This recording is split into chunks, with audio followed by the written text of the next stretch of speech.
Di. Oh. Kailangan naman natin ng washing. Lalaban ako pa kamay. Ah. Cabinet pa. Anong kabinet? Cabinet natin sa kwarto. Built-in. O basta cabinet. Magkano yun? 10K. Washing.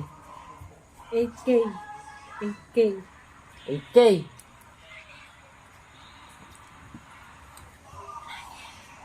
Kailangan natin yun. Dryer. Washing. Cabinet. Napapagod akong maglaba ng pakamay. Ah, bili mo ng, ano ba yun? Cabinet. Kabinet. Ano ba? Washing. Washing 5K. Dryer 3.5. Washing 5K. Dryer 3.5. Eh di magkano yun? 8.5. Oo. Tapos yung sukle. O, kulang. 7 to. O di, abunuhan mo muna yung 1.5. Saka ko na lang sa'yo babayaran. Eh, yan lang ang pera ko. Teka lang. 1, 2, 3, 4, 5, 6, 7. O, 1.5. Kulang ko.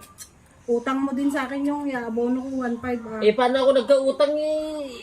Di Bibigay. ba sabi ko sa'yo 8.5? Oh, 7 lang itong binigay mo. May Oh. utang ka pa sa akin na 1.5. May utang pa ako na 1.5. Oo.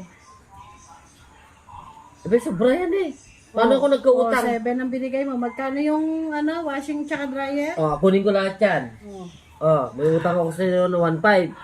Oh, bigay ko 2,000, sobra pa yan. Oh, pambili ng cabinet 10K. 10K.